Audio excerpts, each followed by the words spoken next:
പരിശുദ്ധ പരമ ദിവ്യകാരുണ്യത്തിന് എന്നേരവും ആരാധനയും സ്തുതിയും പുകഴ്ചയും ഉണ്ടായിരിക്കട്ടെ.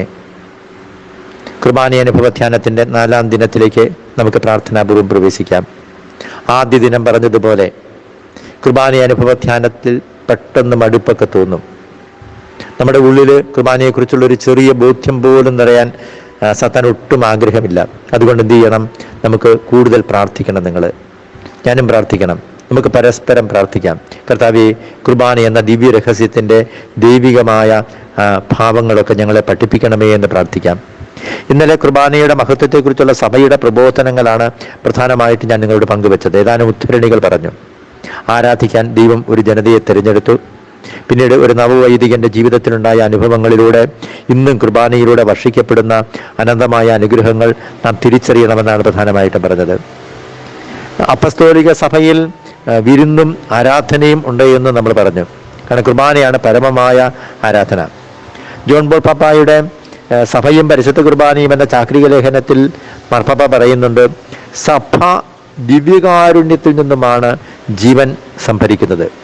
The church draws her life from the eucharist. കൂദാശകളുടെ മാതാവെന്ന് അഗസ്റ്റിൻ വിശേഷിപ്പിക്കുന്ന പരിശുദ്ധ കുർബാന സഭാജീവിതത്തിൻ്റെ കേന്ദ്രമായി നിലകൊള്ളുന്നുവെന്ന് നാം തിരിച്ചറിയണം. ജോൺ പോൾ പാപ്പ 2-ാം സഭയും പരിശുദ്ധ കുർബാനയും എന്ന ചാക്രിക ലേഖനത്തിൻ്റെ 11-ാം ഖണ്ഡികയിൽ ഇങ്ങനെ പറയുന്നുണ്ട്, സഭ ക്രിസ്തുവിൽ നിന്ന് സ്വീകരിച്ച നിരവധി ദാനങ്ങളിൽ ഏറ്റവും വിലപിടിപ്പുള്ള ഒന്നല്ല കുർബാന, മറിച്ച് സമാനതകളില്ലാത്ത ഒന്നാണിത്. കാരണം ഈ ദാനം അവിടുന്ന് തന്നെയാണ്. പ്രിയപ്പെട്ടവരെ, 2 ദിവസം മുൻപ് ഞാൻ പറഞ്ഞല്ലോ, മറ്റ് കൂദാശകളിലൂടെ ദൈവത്തിൻ്റെ അനുഗ്രഹങ്ങളാണ് കിട്ടുന്നതെങ്കിൽ ആ അനുഗ്രഹങ്ങളുടെ അല്ലെങ്കിൽ ദാനങ്ങളുടെ ദാതാവായ ഈശോയെ തന്നെയാണ് നമുക്ക് കുർബാനയിൽ കിട്ടുന്നത്. അതുകൊണ്ടാണ് അൽഫോൻസ് ലിഗോരി പറയുന്നത്, മറ്റു കൂദാശകൾ ദൈവദാനം തരുമ്പോൾ ദിവ്യകാരുണ്യം ദൈവത്തെ തന്നെ നൽകുന്നു. കുട്ടികൾക്ക് പറഞ്ഞു കൊടുക്കാവുന്നതാണ്. മറ്റ് കൂദാശകൾ ദൈവദാനം തരുമ്പോൾ ദിവ്യകാരുണ്യം ദൈവത്തെ തന്നെ തരുന്നു. പ്രിയപ്പെട്ടവരെ, 24 മണിക്കൂറും ലോകത്തിൽ നിരന്തരമായി അർപ്പിച്ചുകൊണ്ടിരിക്കുന്ന പരിശുദ്ധ കുർബാനയാണ് സഭയെ ഒരുപക്ഷെ ലോകത്തെ തന്നെ താങ്ങി നിർത്തുന്നത്. പാതിരി പ്രിയോ പറയുന്നുണ്ട്, ഒരു ദിവസം സൂര്യൻ ഉദിച്ചില്ലെങ്കിലും ലോകം നിലനിൽക്കും, പക്ഷെ കുർബാനയില്ലെങ്കിൽ ലോകം ശൂന്യതയിലേക്ക് പോകും. ഇങ്ങനെ ഓരോ ദിവസവും അർപ്പിക്കപ്പെടുന്ന ആ കുർബാനയുടെ അനുഗ്രഹങ്ങൾ പ്രിയപ്പെട്ടവരെ നമ്മുടെ ഓരോരുത്തരുടെയും ഉള്ളിൽ നിറയുന്നുണ്ട്. നമ്മൾ അറിയുന്നില്ലെന്ന് മാത്രമേ ഉള്ളൂ. പക്ഷെ അത് നിറയണമെങ്കിൽ 2 വ്യവസ്ഥകളുണ്ട്. ഒന്ന്, ആത്മാവിൽ വിശുദ്ധി ഉണ്ടാകണം. വിശുദ്ധിയില്ലെങ്കിൽ ഈ കുർബാനയുടെ അനുഗ്രഹങ്ങൾ നമ്മുടെ ഉള്ളിലേക്ക് വരികയില്ല. 2ാമത്തെ വ്യവസ്ഥ, മാമോദീസ സ്വീകരിച്ച് സഭയിൽ അംഗമായിരിക്കണം. കാരണം എന്താണ്? സഭാംഗങ്ങൾക്ക് മാത്രമാണ് കുർബാനയുടെ അനുഭവം കിട്ടുന്നത്, അല്ലെങ്കിൽ അനുഗ്രഹം കിട്ടുന്നത്. അതുകൊണ്ടാണ് ശുശ്രൂഷയും കാഴ്ചവയ്പ്പിന് തൊട്ടു മുൻപ് ഇങ്ങനെ പറയുന്നുണ്ട്, മാമോദീസ സ്വീകരിക്കുകയും ജീവന്റെ അടയാളത്താൽ മുദ്രിതരാവുകയും ചെയ്തവർ ഭക്തിയോടും ശ്രദ്ധയോടും കൂടെ വിശുദ്ധ രഹസ്യങ്ങളിൽ പങ്കുകൊള്ളട്ടെ. എന്ന് പറഞ്ഞാൽ വചന ശുശ്രൂഷ വരെ എല്ലാവർക്കും പങ്കെടുക്കാം. പിന്നെ ജ്ഞാനസ്നാനം സ്വീകരിച്ച വിശ്വാസികൾക്ക് മാത്രമാണ്.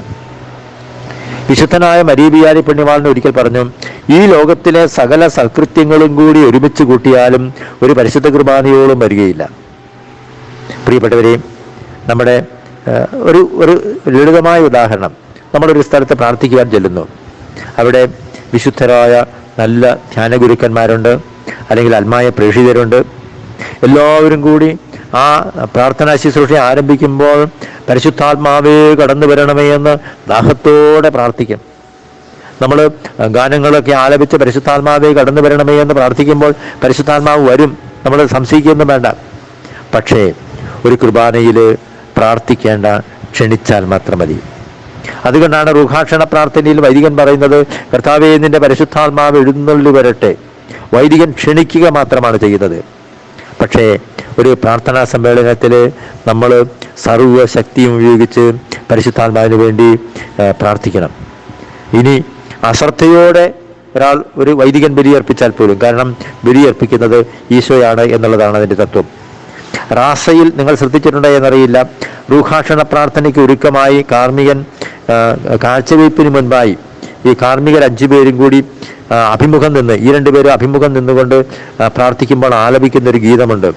പാവനമാം ബലിപീഠേ വന്നെത്തി വൈദികൻ സ്വർഗത്തേക്ക് കരങ്ങൾ ഉയർത്തിയവൻ റൂഹായെ പ്രാർത്ഥനയോടെ ക്ഷണിപ്പു. സ്വർഗത്തിൽ നിന്നും ഇതാ റൂഹ വന്നു വസിച്ചു. മിശിഹാതൻ തിരുഗാത്രം പാവനമാക്കുകയാണ് യാഗത്തിൽ തൻ ശോണിതവും. അപ്പോൾ അതുകൊണ്ട് ഇവിടെ വൈദികൻ ക്ഷണിക്കുകയാണ് ചെയ്തത്. പ്രിയപ്പെട്ടവരെ, ഇവിടെ സാന്ദർഭികമായിട്ട് ഒരു കാര്യം കൂടി നമ്മൾ ഓർമ്മിക്കണം. ഈശോ കുർബാന സ്ഥാപിച്ച സഹിയോൻ ഊട്ടുശാലയിലാണ് പെന്തക്കോസ്തായി സംഭവിക്കുന്നത്. അതുകൊണ്ടാണ് ഓരോ കുർബാനയിലൂടെയും നമ്മുടെ വിശുദ്ധീകരണത്തിനായിട്ട് ദൈവം പരിശുദ്ധാത്മാവിനെ നൽകുന്നുണ്ടെന്ന് സഭാപിതാക്കന്മാരൊക്കെ പറയുന്നത്. അതുകൊണ്ട് നമ്മുടെ ഇപ്പോഴത്തെ കുർബാനയിൽ നമ്മുടെ അനുരഞ്ജന ശുശ്രൂഷയുടെ ആ കാറോസുസായിൽ ഇങ്ങനെ ഒരു പ്രാർത്ഥന ചെല്ലുന്നുണ്ട്: പരിശുദ്ധ കുർബാന സ്വീകരിക്കുകയും പരിശുദ്ധാത്മാവിനാൽ പവിത്രീകരിക്കപ്പെടുകയും ചെയ്യാം. പ്രിയപ്പെട്ടവരെ, ഞാനൊരു വിശുദ്ധ ഫ്രാൻസിസ് സാലസിന്റെ ജീവിതത്തിലെ ഒരനുഭവം നിങ്ങളോട് പങ്കുവയ്ക്കാം. അതായത് ഈ കുർബാനയുടെ മഹത്വം തിരിച്ചറിയാൻ, അതായത് ലോകത്തിലെ മറ്റ് എല്ലാ സൽകൃത്യങ്ങളും എല്ലാ ദാനധർമ്മങ്ങളും എല്ലാ ഭക്താഭ്യാസങ്ങളും കൂടി ഒന്നിച്ചു കൂട്ടിയാലും ഒരു കുർബാനയോളം വരികയില്ല എന്നുള്ള സത്യം നമ്മൾ തിരിച്ചറിയാൻ വേണ്ടിയിട്ടാണ് ഞാനിത് പറഞ്ഞതുകൊണ്ട് ജപമാല മോശമാണെന്നോ നൊവേനകൾ മോശമാണെന്നോ അല്ലെങ്കിൽ കരിസ്മാറ്റിക് പ്രാർത്ഥനാ ഗ്രൂപ്പുകൾ മോശമാണെന്നോ എന്നല്ല അർത്ഥമാക്കുന്നത്. പക്ഷേ നൊവേന കുർബാനയെ ഉപേക്ഷിച്ച് നൊവേനയ്ക്ക് പോകുന്നത് തെറ്റ് എന്ന് പറയാൻ വേണ്ടിയിട്ടാണ്. തെറ്റ് എന്ന് പറയുമ്പോൾ നമ്മളതിൻ്റെ മഹത്വം തിരിച്ചറിയാത്തത് കൊണ്ടാണ്.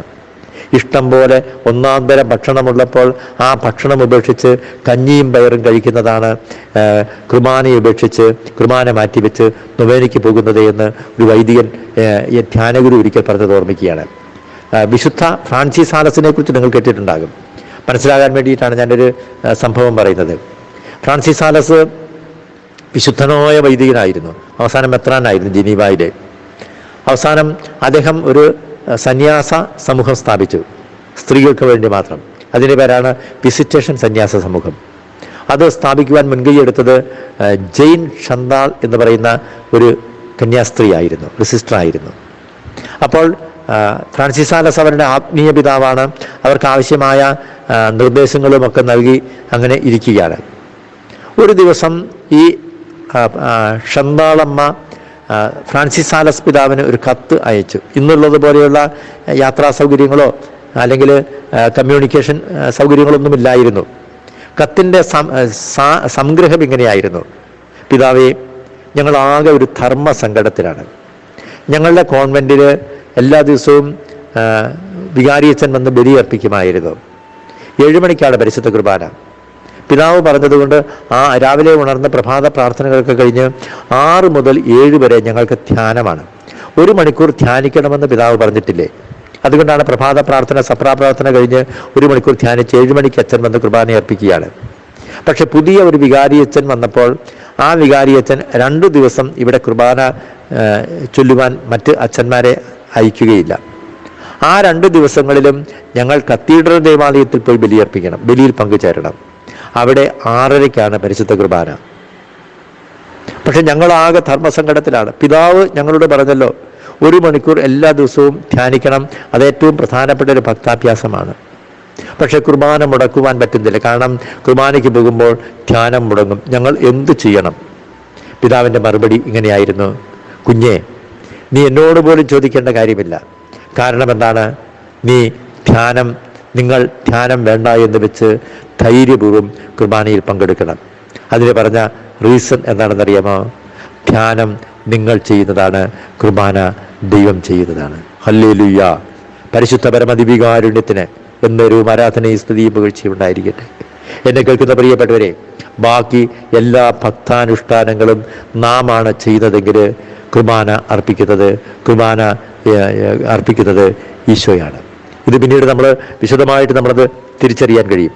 അത് തിരിച്ചറിയുമ്പോൾ എന്നെ കേൾക്കുന്ന പ്രിയപ്പെട്ടവരെ, കുർബാനയുടെ മഹത്വം എന്തുമാത്രം പ്രധാനപ്പെട്ട ഒന്നാണ് പരിശുദ്ധ കുർബാന എന്നുള്ളത് തിരിച്ചറിയാൻ വേണ്ടി ഞാൻ 1-2 അനുഭവങ്ങളും സംഭവങ്ങളും ഒക്കെ വെച്ച് നിങ്ങളെ ഈ ധ്യാനത്തിലേക്ക് ഒരുക്കിക്കൊണ്ടുവരികയാണ് ചെയ്യുന്നത്. ഫ്രാൻസിസ് സാലസ് ഇങ്ങനെ ഒരിക്കൽ പറഞ്ഞു: ദിവ്യകാരുണ്യമാണ് എൻ്റെ ഗുരുനാഥൻ. അവൻ്റെ സാന്നിധ്യത്തിൽ നിന്നുമാണ് ഞാൻ വിശുദ്ധി എന്നെന്ന് അറിയുന്നത്. പ്രിയപ്പെട്ടവരെ, ഇത്ര മഹത്തരമായ ഈ പരിശുദ്ധ കുർബാന നമ്മൾ അലസത കൊണ്ട് ഉപേക്ഷിക്കുന്നുണ്ടെങ്കിൽ സ്വർഗം തന്നെ ഭൂമിയിലേക്ക് ഇറങ്ങി വന്ന് നമുക്ക് നമ്മുടെ ഉള്ളിൽ പരിശുദ്ധാത്മാവിനെ തന്ന് നമ്മെ വിശുദ്ധീകരിക്കുന്ന പരിശുദ്ധ കുർബാനയിൽ നമ്മൾ പങ്കെടുക്കാതെ അലസമായിട്ട് ഏതെങ്കിലും ദിവസം കുർബാന ഉപേക്ഷിക്കുന്നുണ്ടെങ്കിൽ, കുർബാനയിൽ പങ്കെടുക്കുമ്പോൾ ദിവികാരനെ സ്വീകരിക്കാതെ മാറി നിൽക്കുന്ന ആരെങ്കിലും ഉണ്ടെങ്കിൽ ഓർമ്മിച്ചുകൊള്ളൂ, അത് നമ്മുടെ ആത്മീയ ജീവിതത്തിൻ്റെ തകർച്ചയുടെ ഒരടയാളമായിട്ട് കാണണം. കർത്താവേ, ഈ ധ്യാനത്തിൽ പങ്കെടുക്കുന്ന എല്ലാ മക്കളെയും നിന്റെ തിരുഹൃദയത്തിലേക്ക് ചേർത്ത് വയ്ക്കുന്നു. ഈശോയെ, ഇവരെ അനുഗ്രഹിക്കണമേ. അവിടുത്തെ പരിശുദ്ധ രക്തം കൊണ്ട് ഞാൻ ഇവരെല്ലാം മുദ്ര ചെയ്യുന്നു. കർത്താവേ, ഈ ധ്യാനത്തിൽ അഭിഷേകത്തോടെ പങ്കെടുത്ത് അതോടൊപ്പം തന്നെ കുർബാനയുടെ മഹത്വം ഇനിയുള്ള ദിവസങ്ങളിൽ കൂടുതൽ ആഴത്തിൽ തിരിച്ചറിയാൻ എന്നെയും എല്ലാ മക്കളെയും അനുഗ്രഹിക്കണമേ. ഹല്ലേലൂയ. ഈശോയെ, അവിടുത്തെ പരിശുദ്ധ രക്തം കൊണ്ട് ഒരിക്കൽ കൂടി എല്ലാവരെയും മുദ്ര ചെയ്യുന്നു. ഭവനങ്ങളെ മുദ്ര ചെയ്യുന്നു. ലോക്കൽ കമ്മ്യൂണിറ്റികളെ, സന്യാസ ഭവനങ്ങളെ മുദ്ര ചെയ്യുന്നു. കർത്താവെ, ആശീർവദിക്കണമേ. നമ്മുടെ കർത്താവ് ഈശോ മിശിഹായുടെ കൃപയും പിതാവായ ദൈവത്തിൻ്റെ സ്നേഹവും പരിശുദ്ധാത്മാവിൻ്റെ സഹവാസവും പരിശുദ്ധ അമ്മയുടെയും വിശുദ്ധ യോസേപ്പ് പിതാവിൻ്റെയും പ്രത്യേക സംരക്ഷണവും നാം എല്ലാവരോടും കൂടെ ഉണ്ടായിരിക്കട്ടെ, ഇപ്പോഴും എപ്പോഴും എന്നേക്കും. ആമേൻ.